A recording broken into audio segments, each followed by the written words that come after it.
Right now I'll be sharing with you guys 10 plus training lessons we could learn from watching Dorian Yates. I'm making this video because I was watching his videos a couple months ago and I came to the conclusion that so many of my philosophies actually are influenced by Dorian Yates without even me really noticing it. Maybe some other people I was watching, maybe some observations or some styles of training that I experimented with that worked very well for me came from Dorian. But when it comes to training, there's a lot of things that come in and out. For example, behind the neck presses are popular, then they're not popular anymore. There's certain lifts that just aren't standing the test of time. Same thing with like upright rows and stuff like that. And there's so many different things that Dorian Yates has been preaching for many years that are still extremely relevant today, and they're probably gonna be relevant for the next couple decades as far as training goes. Now, in this video, I'm not gonna be talking about the whole mindset thing. I'm going to be sticking more to the training aspect because obviously Dorian had an extremely strong mindset to get to the position he was in. He had a really strong training partner. He had a lot of good support and assistance, but we're just going to be diving into the training stuff because that's what a lot of us could really relate to and start applying right now. So if you guys haven't watched my video on 10 plus training lessons that you could learn from Arnold, you can check that out right here. But besides that, let's get into the first thing, which is hack squats. I find that hack squats are probably one of the top quad builders of all time, and Dorian was a huge advocate of this, and the reason why was he actually had hip issues. I'm pretty sure he had a hip replacement if I'm not mistaken, and he eventually made hack squats along with leg presses his main leg builders, but it was really the hack squat that was really driving a lot of that leg growth. And you see this among a lot of bodybuilders in today's world. You see, for example, Cuba Sealand, a lot of like these UK bodybuilders, tons of other bodybuilders who are known today, who are actually making the hack squat their main quad builder. And then maybe in other programs that they'll be running, they'll be like an SSB squat or maybe a high bar back squat, whatever the case is. But something that's really gonna bias the squat and something you really can't go wrong with is the hack squat. And if you guys watch some, Dorian's videos, this guy, he would just take these sets to like absolute failure. He had like a different type of intensity, which we're not gonna jump into, but he was an extremely strong individual as well, which brings me on to my next point, which is strict rows. Dorian was not an advocate of doing like these super sloppy rows.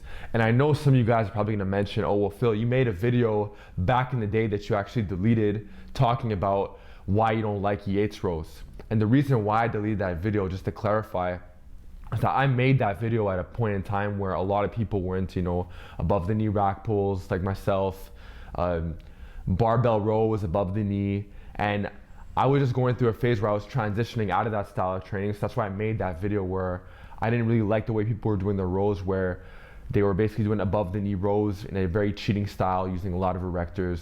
Dorian Yates, his rows were slightly higher. He was not rowing at mid shin, but it was still roughly knee level, maybe mid knee, maybe even below the knee at times. It's kind of hard to tell. But at the same time, his rows were very strict. He was very strong. And that's personally how I've been training for the last couple of years. I don't really like the cheat rows as much. I think there's a time and place for them near the end of the set, but the beginning of the set should not start with the cheat row. So for example, you're doing like 225 and you know that 11 and 12 are going to be a bit sloppy. You might cut it off at 11 and just maybe have one or two that use a little bit of erectors, but even at that, it's not even necessary for a lot of individuals. But if you want to just exceed the set, if you want to take the set a little bit further by bringing other muscles into the mix, it definitely is a way that could work. But with Dorian's style of training, it was more on the strict row side, and it definitely delivered results. And I'm personally a bigger advocate of that, especially lately. And the third point now is Dorian is a huge advocate of chest supported rows and chest supported pull downs, which obviously if you guys have been watching this channel for a while, huge advocate of that as well. I understand that a lot of gyms don't have access to these, the Dorian hammer strengths or, certain chest supported rowing machines. And that's why in my videos, I try to make this stuff as applicable as possible and as user friendly, where most gyms could have access to the stuff I'm recommending. But if you have access to chest supported T-bar row, the Dorian Yates pull down, hammer strength rows with like a nice chest support, obviously you'd be a fool to not use it if back growth is your priority. So if you have that at your gym, you make use of that, capitalize off that. But if you don't, it's not the end of the world. But back to the main topic, Dorian was, if you watch like his back video, for example, he's doing the chest supported row, one arm, super heavy. He's doing the chest supported pull down with 2 arms, and these just keep the movement a lot more strict. I'm sure he was able to do pull-ups, but there's a reason why he chose certain lifts. It's just because, I don't like to say the whole mind-muscle connection thing, but you do connect very well with your muscles when you have a chest support. I like to call chest supported rows and pull downs like preacher curls, but for the back. So if you're trying to get the biggest back possible, if you're not doing any kind of chest supported lifts, you're leaving so much growth on the table. And I'm personally a bigger advocate personally of lifts chest supported where you're not making the weight rest on the ground. So I'm gonna make a video on this very soon regarding, cues for upper back and stuff of that nature, but I used to do a lot of seal rows, and I found that I got much better growth from doing chest supported rows where you really reach to the bottom without the weight touching the ground. And I have different videos on my channel which you could check out where I talk about how to minimize the effects of the compression of the chest. So look out for those videos as well. I posted them a couple weeks ago, but that's just that. Dorian was a huge advocate of that. And not just using some sissy weights. You have to get super strong, and then you have the strict fashion, and it's just a perfect recipe for a bigger back. And the next point I want to make now is rear delts were chest supported as well. So he obviously did some, freestanding rear delt rows, but he was also a big advocate of applying this chest supported strategy on his rear delts. You see in his back training video that he's lying in a prone position, and he's not even holding the weights either. He has a special machine that basically drives the elbows back, and he just takes the rear delts to absolute failure. Next point I want to talk about is trap training. I was a big advocate of, cheat shrugs back in the past, but, watching Dorian's videos along with a lot of other bodybuilders who do a lot of strict shrugs, I kind of grew out of it. I did grow out of it. I'm more into strict shrugs now with a 1 to 3 second pause at the top, and lately I've actually been leaning more towards a 3-second pause. So you just boom, grab like farmer's walk handles, grab heavy dumbbells, you could grab like a barbell with a snatch grip, make it a lot more strict. I know we can argue the whole weighted stretch thing. If you're getting a lot out of your shrugs and you're doing a lot of cheat style, then go ahead. I personally like to lean more towards the strict style, and I personally think that's the way to go. If you watch a lot of Dorian's videos or the ones that he did post of him shrugging, you'll notice that he was more on the strict side as well with the pause, and success leaves clues. The next point, and we're still on the back training here, it's regarding lat training, and more in particular pullovers. If you notice in Dorian's back video, he's starting with the pullover, and I've actually been toying around with this as well, and I actually like it way more when I start my back training with some form of pullover. So you guys know from one of my more recent videos that I'm splitting up my back training into 2 sections. So I basically have a chest and a lat day, and on another day I basically have a hamstring and upper back. And I like to split up my back training more like that because of the fact that I like to practice more of the lat movements on a separate day and the upper back on another day. I feel like it just helps organize myself better, and I just get to build a better connection with whatever part of the back I want to train. But if you watch Dorian's back video, you notice he starts with the lat pullover. He's not just doing like crappy warm-up sets, he's actually going full intensity as if it's the first lift, because it is. So it's not just like some warm-up, it actually is a working set or working sets that he's doing on that exercise. And I understand that some people don't have access to the pullover machine that he's using, but you can still do some kind of pullover to train your back. This brings me on to my next point. It's that a lot of people have a very bad connection with their lats, and it really shows within their physique. It shows within their posing, when they're trying to hit a lat spread. And even myself, I have a lot of work to do on my back as well, especially my lats. But I've found over time that when I start my sessions that are more lat biased with a pullover, it could be a cable pullover because that's what I have access to, I have a much greater connection with my lats, much better growth, much better reassurance, soreness the next day, just everything. I understand soreness isn't an end all be all, but I could feel my lats fire really hard. And then when I go to the rest of my lat sessions, I'm doing my chest supported, cable pull downs, 1 arm, 2 arm. When I'm doing my pull-ups, I feel my lats a lot more than if I didn't do my pullovers as well, at all. So Dorian basically starts with those. And if you notice that there's a lot of other bodybuilders who are probably influenced by Dorian as well, like newer bodybuilders of today. If you watch guys like, for example, Hunter Labrada, it's another guy I really watch a lot of. He starts a lot of his back workouts with the pullover. It's no coincidence.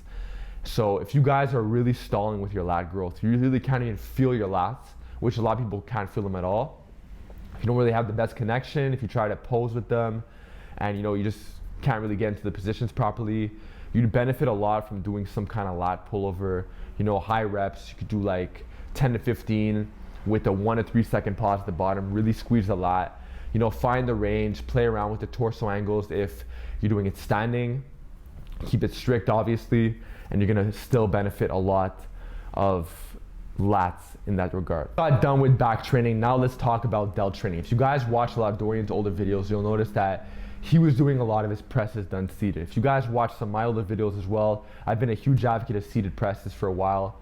And the reason why is because one, it's easier to get a spotter to help you out, just to grind out an extra rep if you actually need it. And also the fact that it takes the erectors out of the equation, takes the core out of the equation. And also, as far as the mobility needs are concerned, a lot of people are restricted when they do standing overhead presses. Some people don't have the adequate amount of shoulder flexion to get into the position to begin with, and it looks like a banana from the side view once they start going heavier, or even with the empty bar, they start just leaning back excessively.